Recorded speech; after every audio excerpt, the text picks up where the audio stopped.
6ാം ക്ലാസ്സിലെ chemistry chapter 7 മാറ്റങ്ങളുടെ ലോകം.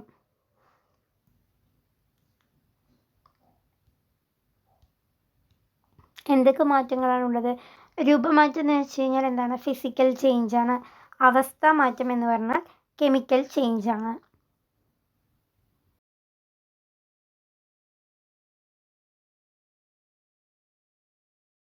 ഭൗതിക മാറ്റം അഥവാ ഫിസിക്കൽ ചേഞ്ച് പദാർത്ഥങ്ങളുടെ വലിപ്പം, ആകൃതി, അവസ്ഥ തുടങ്ങിയ ഭൗതിക സ്വഭാവങ്ങളിൽ വരുന്ന മാറ്റമാണ് ഭൗതിക മാറ്റം. വികസിക്കുന്നതും ഉരുകുന്നതും പൊട്ടുന്നതും കീറുന്നതും ഭൗതിക മാറ്റങ്ങളാണ്.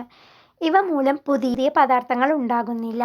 ചില ഭൗതിക മാറ്റങ്ങൾ നടക്കുമ്പോൾ ഊർജം സ്വീകരിക്കുകയോ പുറത്തുവിടുകയോ ചെയ്യുന്നു.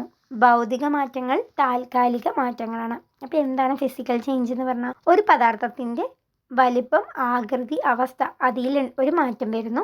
വീണ്ടും അത് പഴയ രൂപത്തിലേക്ക് തന്നെ ആകുന്നതാണ് എന്ത്? ഭൗതിക മാറ്റം. അത് താൽക്കാലിക മാറ്റമാണ്.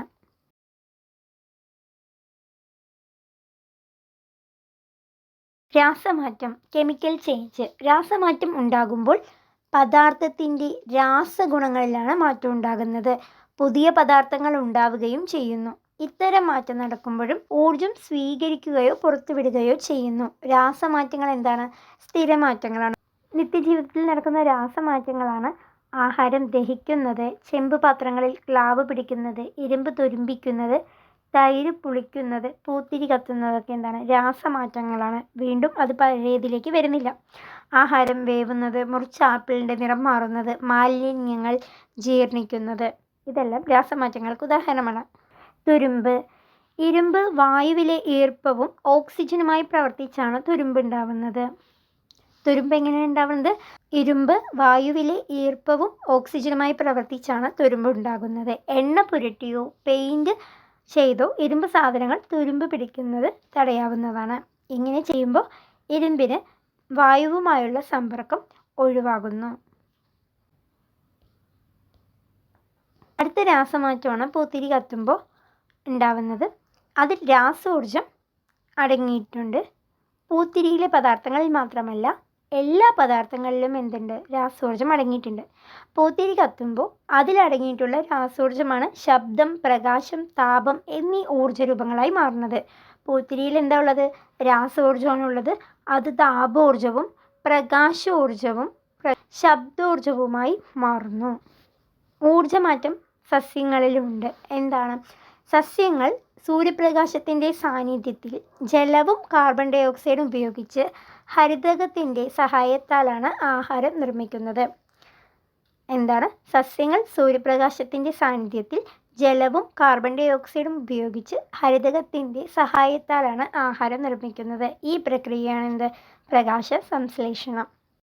സസ്യങ്ങൾ ആഹാരം പാകം ചെയ്യുമ്പോൾ പ്രകാശോർജം രാസോർജമാക്കി സംഭരിക്കുന്നു. രാത്രിയിൽ മിന്നാമിനുങ്ങുകൾ പ്രകാശിക്കുന്നത് കണ്ടിട്ടില്ലേ? അവയുടെ ശരീരത്തിലെ ചില രാസവസ്തുക്കളാണ് പ്രകാശം ഉൽപ്പാദിപ്പിക്കുന്നത്. മിന്നാമിനുങ്ങ് പ്രകാശിക്കുമ്പോൾ രാസോർജം പ്രകാശോർജമായി മാറുന്നു. മിന്നാമിനുങ്ങിൻ്റെ ശരീരത്തിലുള്ള രാസോർജം അതെന്തായി മാറും? പ്രകാശോർജമായിട്ട് മാറും. ഇനി നിത്യജീവിതത്തിൽ, അതായത് ഒരു മിക്സി പ്രവർത്തിക്കുമ്പോൾ എന്തുണ്ടാകും? ചലിക്കുന്ന ഭാഗങ്ങളിൽ യാന്ത്രികോർജം ഉണ്ടാകും. നമ്മൾ നൽകുന്ന വൈദ്യുതോർജം യാന്ത്രികോർജം, ശബ്ദോർജം താപോർജമായി മാറുന്നു. വൈദ്യുതോർജം യാന്ത്രികോർജവും ശബ്ദോർജവും താപോർജവുമായിട്ട് മാറുന്നു. അയൺ ബോക്സിൽ വൈദ്യുതോർജം താപോർജമായി മാറും. ബാറ്ററിയിൽ രാസോർജം വൈദ്യുതോർജമായി മാറും.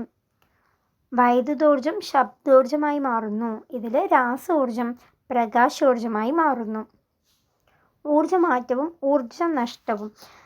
അതായത് ഒരു ബൾബിൽ നമ്മൾ നൽകുന്ന വൈദ്യുതി അത് എന്തായി മാറ്റും?